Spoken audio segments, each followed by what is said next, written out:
Hello Guardians, it is Ebontis here, and last week in the TWAB we got a weapons update for Shadowkeep of some things to expect. So I want to go through that piece by piece, kind of give you guys an idea on a couple of things that I expect to see changes on, some of the detailed changes we've got, and how I think they're going to affect what we've got coming, and then also some things to highlight that are actually things I'm excited about, like pulling stuff back out of the vault and such. But they did a deep dive basically when it comes to armor a little bit, changes coming to supers, that was another one, and we've also got to like heavy ammo changes and things like that. So there's some really good reads out there, talking about those on the podcast previously, but I want to do my own deep dive on this one just because there are some details that I wanted to break down a little bit more and kind of explain my thoughts on all of this in case you have your speculations on it. If you guys are catching this live on Twitch, thank you very much for coming out. If you haven't caught me on Twitch before, it is twitch.tv/Ebontis. You can stare at this face for a little while, usually playing games and whatever else I'm doing. But thank you guys for the follows, and if you aren't there yet, come find me. But they wanted to talk about some of, and this is not all inclusive, but probably some of the bigger changes that we can expect to see when it comes to weapons.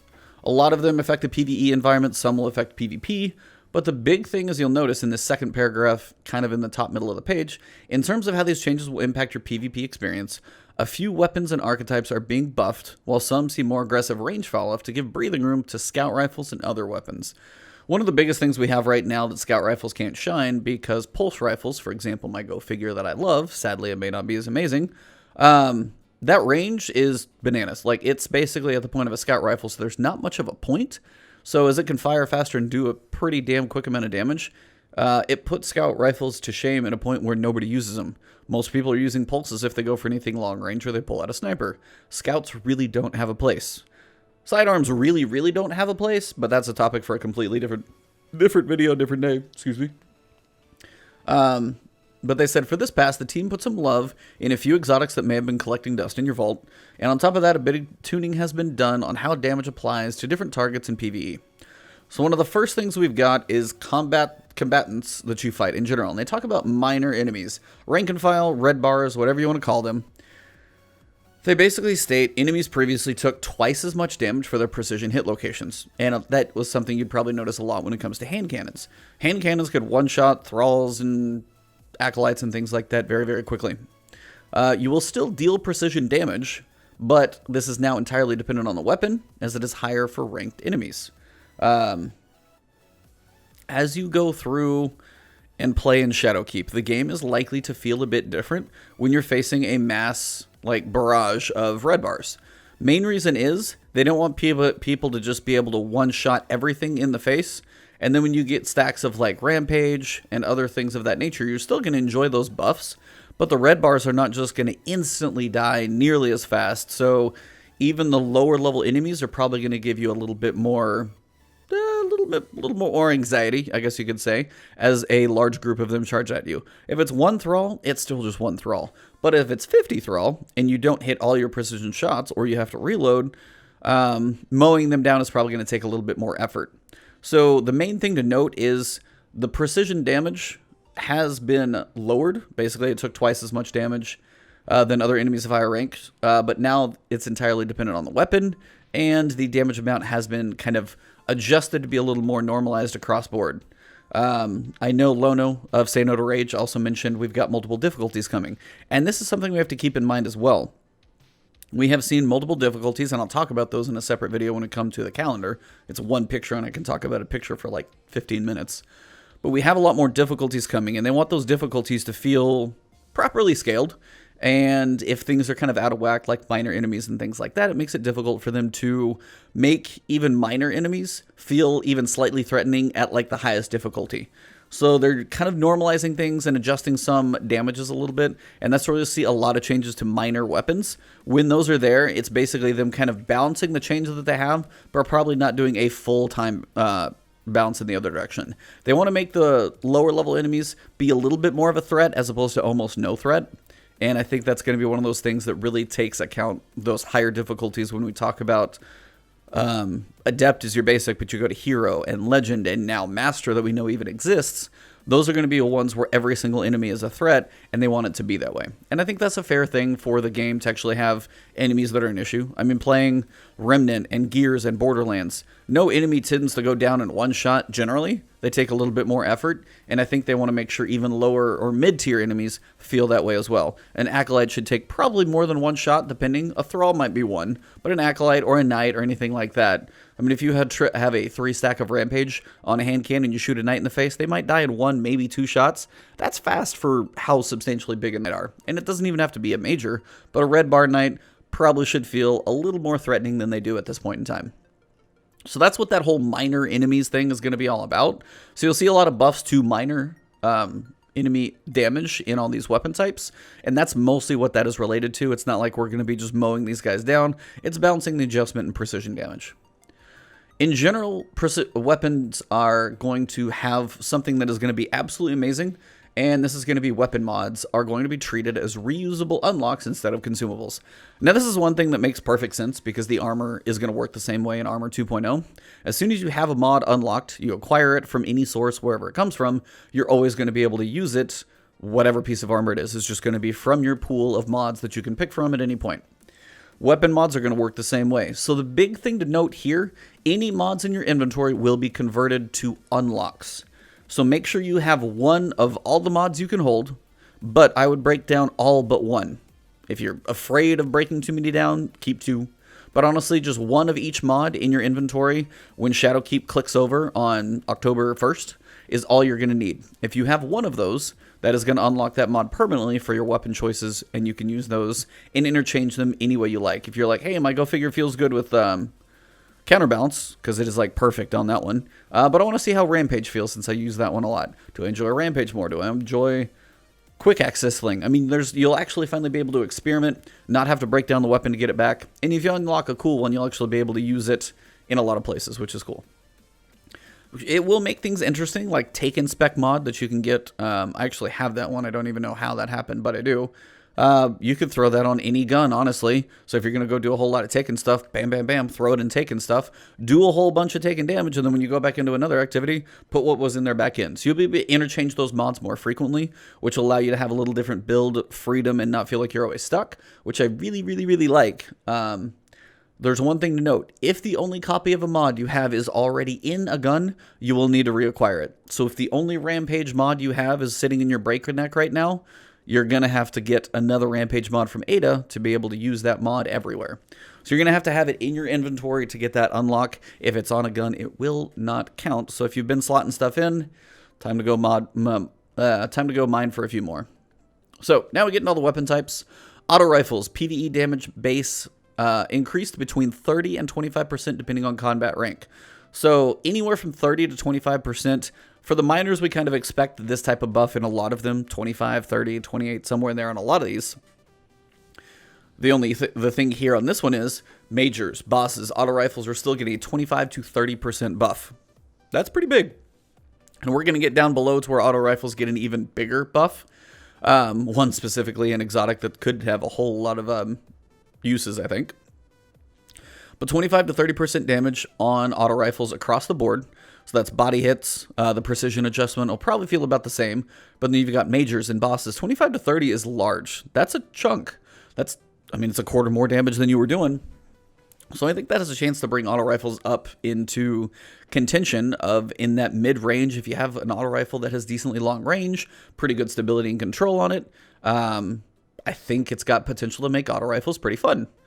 If you've got something like a sniper rifle or a fusion rifle that might take things farther away, or maybe your role is just, mid-level ads and you're just mowing them down. An auto rifle with outlaw and rampage and, that reload speed, that could be something really, really useful. Get that quick reload, keep that rampage going. Those have a chance, I think, to be pretty good. Bows, PvE damage increased by 31% against miners. That's that adjustment that kind of matches the precision, I think. But against majors, 26%. So that's the one you'll probably feel more. The minors, you're probably not going to feel any of these descriptions when it talks about minors very much. But when it comes to the majors, 25% bow damage on majors. Bows honestly already hit fairly hard. I've gone through and I did my solo run of Shattered Throne. most of it with a bow. Like, a lot of it was with my Subtle Calamity because it was void and I could hit stuff at range, and it just seemed like a pretty good roll. But 26% more against Majors, that's a pretty good chunk. You're going to hit noticeably harder. They also fixed an issue where bow draw times were displayed incorrectly, but that's not a big deal. But bows have potential, again, also against Majors. It's that one single shot. You don't get a lot of them, but if you get that precision shot to count especially, that's going to make a difference on those Majors. That'll be pretty good. Hand cannons, this one has some weird wording, so I'm going to read it verbatim when they get there. PvE against minor enemies, 30%. Again, that same adjustment against lightweight. There's a lightweight and adaptive hand cannons use a new firing animation. Basically, there was an issue where, like, the actual use of the gun was faster than the animation for some reason. It was just kind of one of those weird things I guess they finally tracked down. I don't know how many people even knew this was this way, but they're fixing it, which is good. But this is the big one that you want to read, and the wording is bizarre, but if you read it with the other changes they're making, it makes some sense. So it reduces the effect of the range stat has on damage range falloff for this weapon archetype. So you're like, what? Well, hold on, what? So reduce the effect of the range stat. So the range stat has less impact, you could say, or, you know, has less effect on damage range fall off. The best way I can describe that is take Duke, for example. You could have a god roll Duke that feels like it can map somebody because that gun has extremely long range. And if you max it out, it might be at like 90 something range. Well, now hand cannons, the range stat on hand cannons is going to push that range drop off less.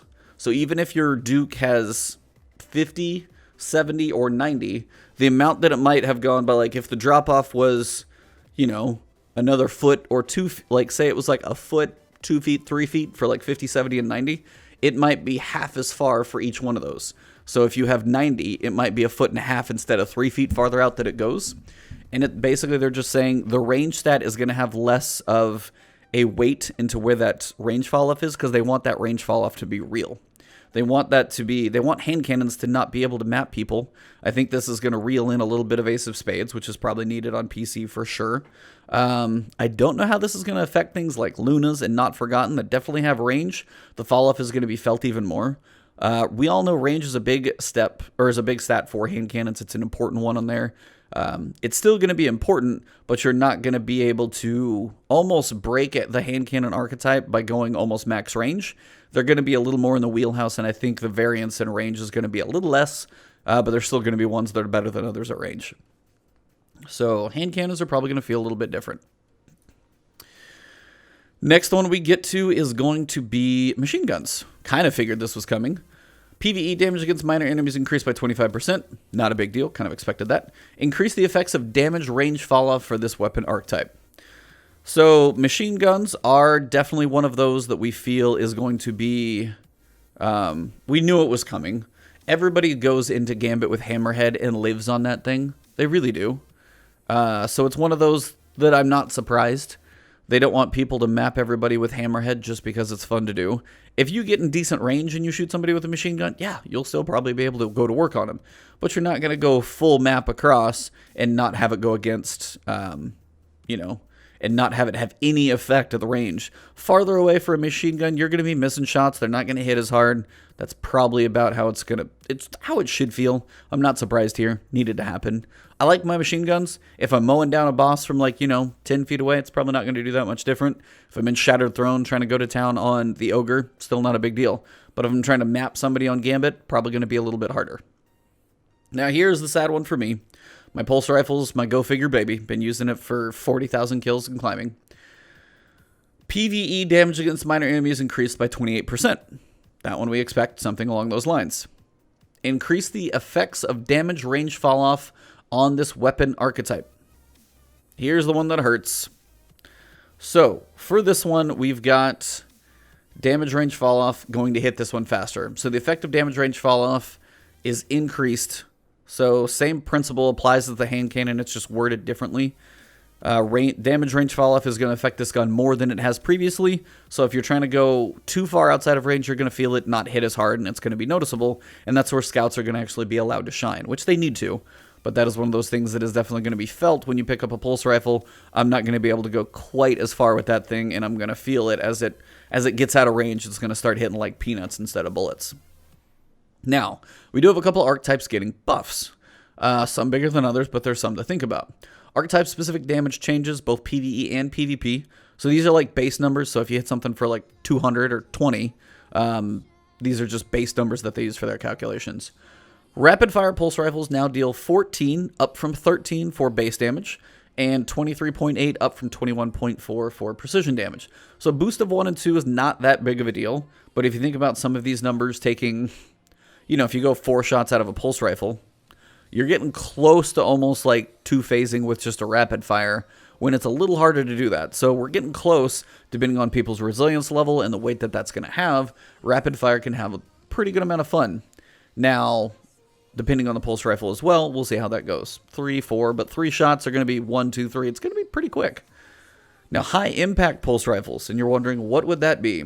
One of the biggest ones to think about here is Redrick's Claymore or Broadsword, depending on when you got the thing or how you got it. High impact pulse rifles go from 20 to 21 for the base, but 32 to 33. Now, if you go 33.6 and you hit somebody with 2 sets of headshots, that is 200 damage. You'll kill pretty much any Guardian in 2 trigger pulls. Redrick's Broadsword with 2 trigger pulls being almost a guaranteed kill, and then you add on top of Desperado to go with it, I could see Redrick's making a little bit of a comeback. The range fall off would be there a little bit. It's not going to melt at range. But if you get Desperado running through and actually have a pretty good roll with it, you could have a lot of fun with that perk. And I think in PvE, you're probably going to feel it as well. So Redrick's is a long, long grind. You need 5 PvE resets. There's like 75 PvE matches in there. There's a lot of time in PvE for that gun, but it may be one that is definitely worth considering to get, as this is one of those that you're going to feel quite a bit. Sorry, there's a bug right here. Scout rifles, PvE damage increase between 36 and 18% depending on the combatant rank. So scout rifles are getting a buff. Now, scout rifles at one point were knocked down 30%, brought up 15%. So from that 15%, we're back to 0 with the minimum 18% plus 3. So we're past the floor of 0, so we're plus 3, or, depending on how far we go from this thing, plus like 21% damage depending on the rank of the enemy. That's going to be pretty big. Scout rifles are going to do quite a bit more damage. We'll have to see if this feels like it's enough between the pulse rifle buff and the scout rifle buff, pulse rifle range nerf, and the scout rifle buff and their range kind of starting to shine a little bit more. It's one of those things that is definitely going to be noticeable, hopefully, when we get into Shadowkeep, that they actually have a place. This one kind of hurts my soul a little bit because I really don't know where sidearms work anymore. Sidearms, PvE damage increased to minor and major combatants by 16%. I really don't know where sidearms work anymore. Hand cannons outshine them. Submachine guns pretty much step right on top of sidearms, and they're amazing right now with Recluse and some others. And we've got some more submachine gun talk down below. So sidearms, while they're getting a buff to minor and major combatants by 16%, in my mind I go, whoa, I cannot picture a time where I'm going to put a sidearm in a weapon slot that I would not want to put a submachine gun, an auto rifle that might get buffed, or taking up a shotgun or a sniper rifle. I mean, if I have a closer range weapon and a longer range weapon, even if I want to run something like a hand cannon or a sidearm, God knows I probably wouldn't, but even a short range thing like one of those, then I go really close, like shotgun, or really far, sidearm, fusion in the middle, pulse, scout. There's not a lot of places a sidearm is going to take a slot of anything else at all. So I don't know about sidearms if I'm going to be using it all, but sidearms are there. Sniper rifles. Now this is one that may actually get interesting. Sniper rifles, PvE damage increased by 47% against minor enemies. That is more affecting the precision damage because precision on snipers is probably pretty high. But then 20% for others.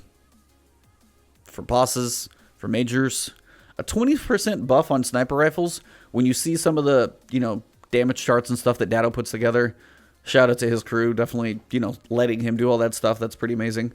Exotic sniper rifle perk damage bonuses have not been modified to compensate for this change, and they will not receive the full benefits as a result. So picture Whisper, picture Darcy. 20% buff on those. Now the way Darcy works is when you lock in for those, like that second hold and you have them lit up, you get a huge buff in damage. You're not going to get the 20% on top of that, but the base damage is still going to get boosted, and then the bonus damage on top is still going to get felt. So that's the difference. Is same thing as whispered breathing. Whispered breathing is not going to give you like 30% plus 15, like 20% more, but the base damage is going to be higher and the buffs will still work the same. So snipers are still going to hit harder. 20% more across the board is still a good thing because most snipers are going to go into majors, guardians' faces, if possible, or bosses. You're not going to be doing a lot of minor enemy damage with snipers. I typically don't. Seems always like a waste of ammo and it's too hard to hit. But bosses and majors, bigger targets, bigger heads, yeah, that 20% bonus is likely going to get felt, so snipers will be one to pull out of the vault, dust off, consider, and see what their DPS is like. Now we get to submachine guns. PvE damage increased by 22.5% against minor and major combatants. Just across the board, basically. Everything but bosses. So 22% buff against majors. Picture Recluse. I don't know of a nerf coming for that thing. I don't know if it's going to be there. So if you don't have Recluse, it's definitely going to be one to go for. But submachine guns, still, again, already a bigger buff than sidearms get. Typically have a lot of ammo. You can mow down a lot of the rank and file low B enemies. And it just is a pretty fun weapon to use. So in general, submachine guns are going to be something that is quite a bit of fun. Now, we've also got a progressive frame changing. Remove the intrinsic. This is something I didn't even know was in there. I don't know if anybody did. The intrinsic effect of deals bonus damage at close range has been removed. This bonus was 10%. It was unintentionally always active. Not there anymore. Bonus damage has been moved to the base damage for 750 RPM submachine guns. No damage change. They just fixed the buff. And then also Taraba or Taraba. I'm sure it's Taraba. I've heard it. I'm probably getting it wrong on one of those. And Huckleberry gained 10% damage in both PvE and PvP. So Huckleberry is a fun weapon to use. Taraba probably needs a little bit more for it to be exciting. But both of those getting just a 10% buff everywhere, that's not a bad thing at all. Now we get down to the fun stuff that's really going to start to change things up. The exotics. Now the big one here when you talk about auto rifles. Remember when you scroll up, auto rifles, 30 to 25% depending on combat rank. So auto rifles in general, getting that buff. Then we've got an exotic auto rifle called Sweet Business that is like a minigun. And it's about to get stronger. Increase magazine size from 100 to 150. So that's already bananas. Increase PvE damage by 15%. Now if that stacks, we're talking 40% increased damage bonus from Sweet Business and PvE. The bullets may not hit that hard, but they're definitely going to hit harder. High caliber rounds have been replaced with armor-piercing rounds, which is fine, really. It's more of a PvE gun anyway. Damage changed to 15 and 21, up from 13 from 21. So very small precision change, but bodies are actually going to be rewarded more. And as that thing is a minigun, kind of squirrely, I guess that makes some sense. Precision is kind of hard to hit. That, like, even the reticle on that thing is not really meant for precision damage. This weapon no longer requires you to be firing when picking up ammo to have it automatically reload. If you pick up ammo, you'll be reloaded. So, Sweet Business is one, especially depending on if you have the catalyst from, you know, years past, literally from 2 years ago, faction rallies. It's probably going to be one to pull out and see how this thing fires because bigger magazine size, going through ammo, not having to reload as often, and also with the reload mechanics being what they are going to be, that's going to be even bigger things. So Sweet Business could be, I don't know, might be kind of one that people pull out and test pretty quickly. It has potential for sure. Graviton Lance, very simple buff. 30% PvE damage. Now, I don't know if anybody plays with this weapon. I love the way this thing feels. It's a 2-shot pulse, has an amazing sound. The ornaments are pretty cool. And you've got the fact that this thing's going to get a 30% buff, just straight up. Now, it is probably going to feel a little bit of that pulse rifle kind of range fall off, but this one already has some of the longer range in the game, and it's definitely going to feel it and probably do pretty well on account of it. 30% is big. I don't know if the Cataclysm or whatever, the little void things that come from it are going to get the buff as well, but just the standard 30% damage bonus makes this thing hugely viable now again. I mean, this is something that's going to put in some work. And especially if you're working on mid-level guys, popping some guys, and then all those little void orbs go flying out, has potential. So, Graviton Lance, another one, pulling out of the vault. Definitely going to be working on my Catalyst. Sunshot.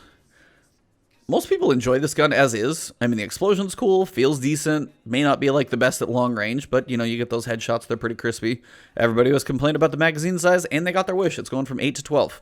Pretty simple change, but it's the one thing everybody asked for, and they got it. So that's nice. Bungie listened and gave us a little boost. Vigilance Wing, PvE damage increased by 25%.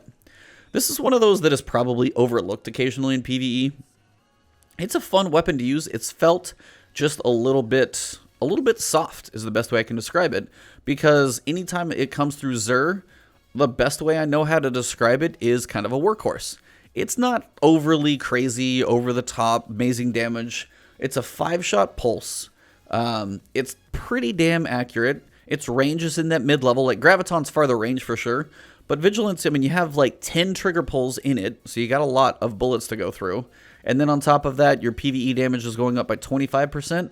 That's just going to be putting in work. I mean, it is going to take an exotic slot. I'm not sure how it's going to feel versus like Darcy's and other things if snipers do as good as they could. But Vigilance Wing, 25% damage buff, just like exotics need to feel stronger, and this is stuff that's going to start setting it apart. So I like seeing these changes just straight up, and it's PvE only. PvP, staying still. We go down here to Crimson. Damage change from 19 and 30 up from 13 and 24. So Crimson's getting a sizable buff. That base damage is up like 5 and change, and the precision is up basically almost 6. So you've got a huge boost in damage on both ends. Apparently it was dealing higher flinch than normal, so that's fixed. But doing a little bit more damage just on the base and precision shots for this hand cannon. If you're ever in a PvE pickle, this is a nice thing to have, because you've got an ability to continually fire if you're killing low-level enemies. Hand cannons can hit fairly hard. If you can get enough bullets into a major, you're going to be doing a bit more damage. And then if you kill that enemy, you can keep going and killing little stuff and healing yourself. You're able to stay alive. That's one of the biggest things. As difficulty becomes more and more of an issue when we go into Shadowkeep and enemies hit harder and don't die quite as quickly, survivability is going to be a thing, and this is where Crimson has a chance to, you know, actually keep you alive and be worthwhile. Merciless, fix the missing aim assist stat for this weapon. I have no idea how that wasn't there. I don't know if it was affecting a lot of stuff. Maybe this is a big deal, maybe not. Who knows? But apparently this weapon should be fixed if it's kind of broken. No idea what that's going to do. Can't really tell you what it is or not doing. Ace of Spades. Momentum Mori's damage bonus is now affected by range falloff. This is just how this should be. Momentum Ace of Spades on PC is just rough to go against. I mean, if you're not using it, you bet there's only a few other options to really outshoot that thing. So between the hand cannon range falloff and then now Momentum Mori bullets also getting that range falloff, it makes sense. They have to reel this thing a little bit. If you're in range, it's still going to hit hard, still going to nearly 2-tap you, which is just a beast move when you've got Momentum Mori up. It's solid. It's still going to be good. It's just going to feel a little bit more of like a hand cannon as opposed to a mini scout rifle, which is probably what it needs. Lumina, Noble Rounds should apply their buff to allies more reliably now. I'm not sure if it missed, didn't track, or what. Or it like hit them and didn't take effect. I'm not entirely sure there. It's just going to do its thing more. For the colony, we've got Serve the Colony now functions like auto-loading holster. The perk reads like auto-loading holster, but apparently it's just going to function the same. I'm not sure if there was a difference to it, but hopefully it'll just be a little better off for what it's supposed to do. Finally, we've got a couple perks. Subsistence reduces the impact of this perk on total reserves, which is one thing that's affected. So this will actually be a really good thing. Shout out to Fallout on this one here, sir. Ricochet rounds has been like the god roll for rounds for so many weapons. Remove the hidden bonus damage fall off. So finally Ricochet rounds are going to do what they do, but not give you the bonus range that they used to secretly add. So Ricochet rounds are still probably going to be good. They really are. But they're probably just not going to be extra good. A little more in line with some other things. Swashbuckler and Grave Robber both activate on ranged melees. Ball Lightning, Explosive Knife, stuff like that, a ranged melee that melee perks should get the advantage of. They're now going to work that way. And 1-2 Punch, that long paragraph basically reads, it's not broken anymore. People aren't going to kill Riven in about 3 seconds with punching and a shotgun. It's going to work a little more functionally as it's supposed to. So that is basically what we've got for the weapons. I know this is a long video, but we have a lot of changes here to go over. We got perks changing, some that were needed, some that were just kind of hidden things, some that just should be working with melees as they're supposed to. A lot of these exotics here, especially from Crimson on up, definitely have potential to be all pretty good. I think they've got chances to kind of come out of the vault, get a little dust off them. And a lot of these perks, a lot of the changes to the archetypes are expected. I think most of them are. The PvE damage buffs are in mostly viable places, I think. The range on pulse rifles is kind of got to make room for scouts in one way or another, so I kind of see that coming. I just hope it's not too much. Range fall off machine guns, yeah, nobody wants to get mapped by Hammerhead. Hand cannons fitting a little more in that closer range archetype. Bows hitting harder and auto rifles coming back along with scouts. I'm down with all this stuff.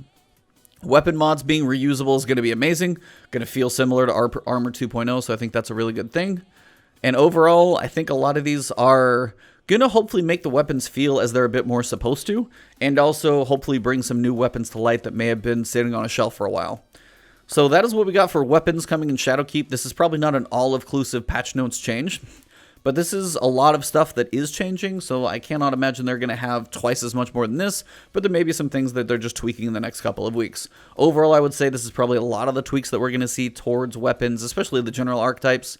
So you can start kind of figuring out what you kind of want to lean towards. We know hand cannons are going to be a viable thing. Auto rifles, submachine guns are definitely going to be on the artifact for sure. So those are ones to consider as well. I know this is a long video, but it's a lot to talk about, kind of a lot to think about when it comes to archetypes and builds and stuff coming in the future. So I wanted to go over it in a little more detail than I usually do. So sorry about the length on this one, but hopefully you enjoyed the video. Thank you guys for all tuning in. And if you haven't followed me on Twitch, it's Ebontis. Twitter, Ebontis. Right here on YouTube, though, if you haven't hit that subscribe button, please do so. Definitely helps. A nice way to support the channel. If you're already a subscriber, hit that little alert bell next to it. That'll keep my videos coming to you a little more reliably in the YouTube world. And other than that, thank you all very much. You've been awesome. We're still climbing in everything that I do. So thank you for the support. You keep me going, and I thank you. So have an awesome week. Couple weeks from Shadowkeep. We are so close. I cannot wait.